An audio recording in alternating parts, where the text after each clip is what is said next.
Será que o modelo de trabalho híbrido realmente vai impactar o mercado de escritórios corporativos?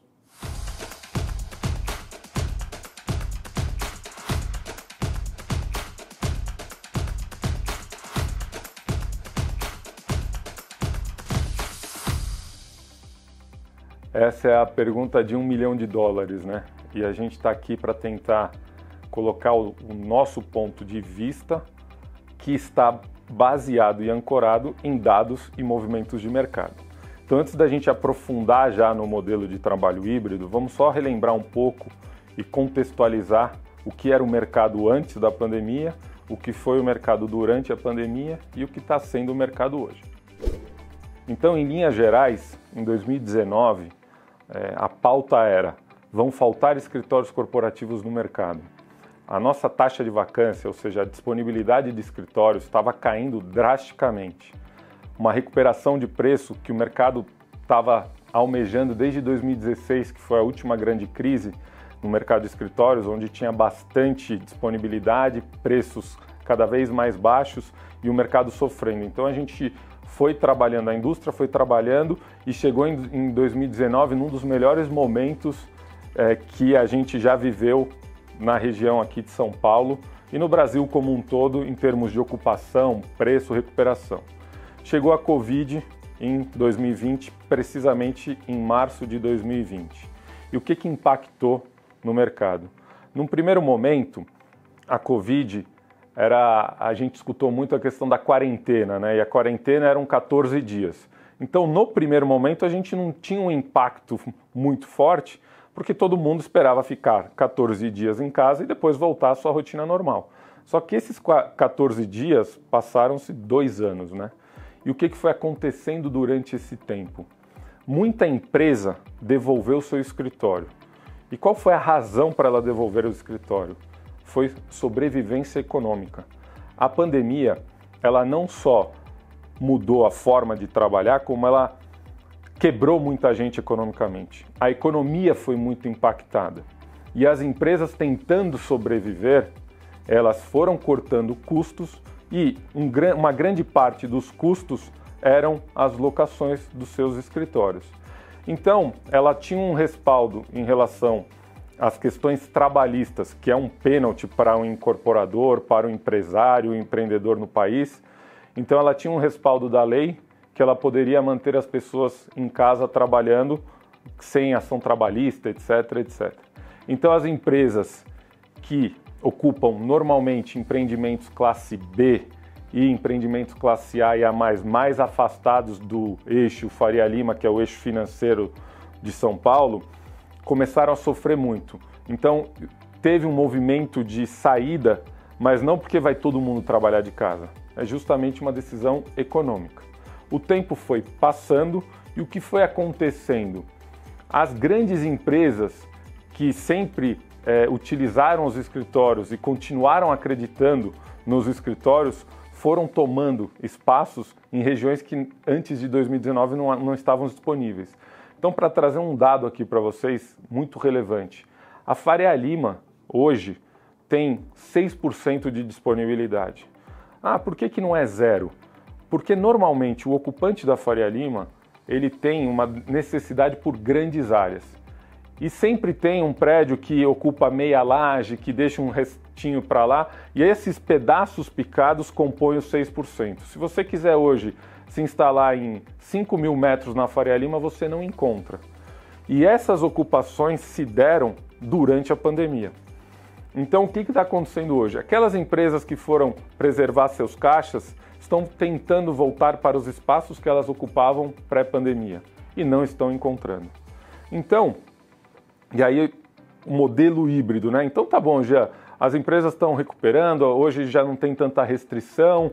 E modelo híbrido, onde a gente encaixa isso dentro desse contexto todo?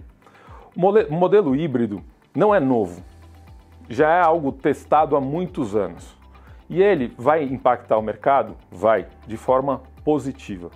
Por quê? Hoje as empresas estão buscando trazer para dentro dos escritórios um pedacinho da casa dos colaboradores. E para trazer um pedacinho de casa, você precisa de mais espaço. Então, quando a gente faz uma análise, o modelo híbrido significa ter uma rotatividade de pessoas no escritório, então eu vou ter uma necessidade menor de espaço e vou economizar. Só que se você não tiver espaços de descompressão dentro dos seus escritórios, se você não ampliar salas de reunião, se você não tiver um pedacinho de casa dentro do seu escritório, você não vai ter colaborador para trabalhar. Hoje, nos Estados Unidos, e isso aos poucos está chegando no Brasil, a quantidade de gente que não quer trabalhar nas condições que ela deseja. Então, um dos problemas que a gente vai ter em relação ao mercado não é o espaço de escritório, e sim pessoas querendo se adequar às realidades. Então, as empresas preocupadas em manter seu quadro de colaboradores, elas estão adaptando os escritórios para essa nova demanda. E aí a dúvida que vem, mas isso vai ser para sempre? Isso vai ser eterno? Ninguém sabe. É um modelo que está sendo colocado em teste. Então, o mundo inteiro está testando se o modelo híbrido, e aí para quem está confuso, né, o que é o modelo híbrido? O modelo híbrido é trabalhar 2 vezes por semana em casa, 3 vezes por semana no escritório, ou 4 vezes por semana no escritório e 1 vez em casa. Cada empresa está tentando encontrar aí o seu melhor modelo para manter o seu quadro de funcionários. O panorama do mercado imobiliário de escritórios continua promissor. A taxa de absorção líquida, que é o resultado de entregas e saídas, depois de um período de quedas de taxas negativas, voltou para patamares positivos. Isso significa que as empresas estão ocupando mais escritórios do que devolvendo.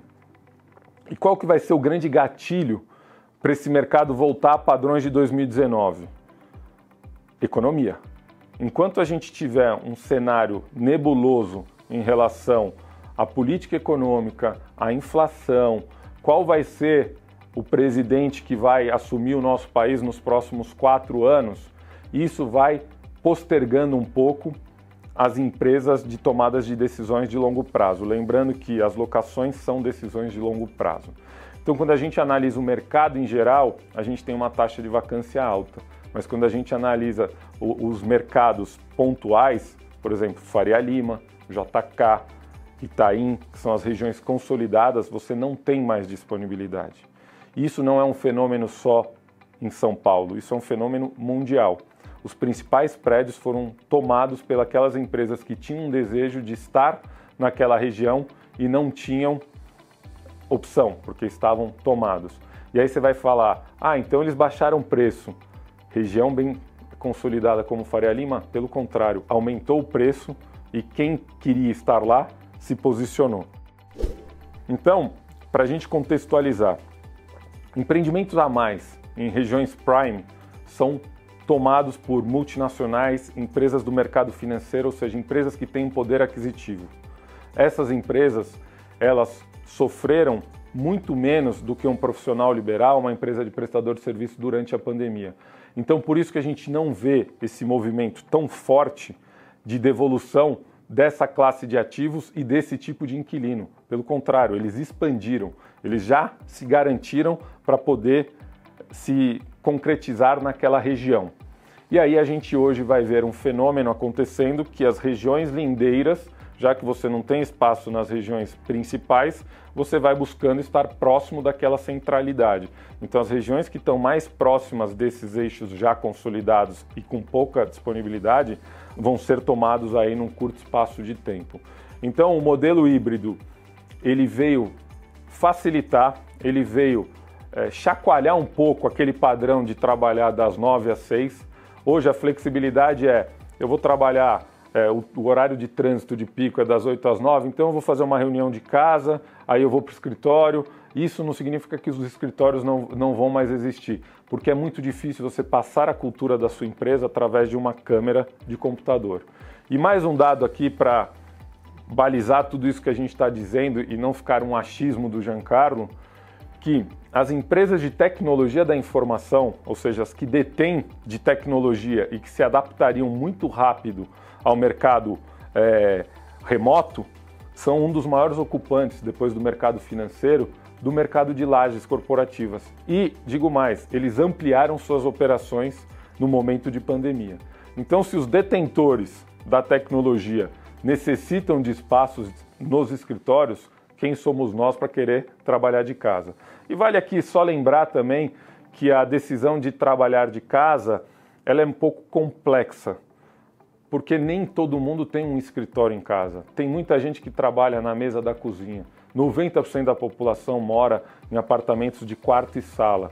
Então tem algumas questões estruturais que nos fazem ainda mais ter a certeza que esse mercado não vai sumir, não vai deixar de existir e, pelo contrário, a partir de 2023 a gente já começa a ver um mercado como 2019, que era o melhor momento da indústria. Se você que é de São Paulo ou que é de fora de São Paulo ficou ainda um pouquinho de dúvida o que é a Faria Lima, o que é esse fenômeno, nós da Sila gravamos um conteúdo por dentro do mercado, especificamente a região da Faria Lima. Lá nós passamos pelos principais prédios, citamos principais inquilinos, falamos de valores. Então nós vamos deixar o link aqui para complementar tudo isso que foi falado até agora.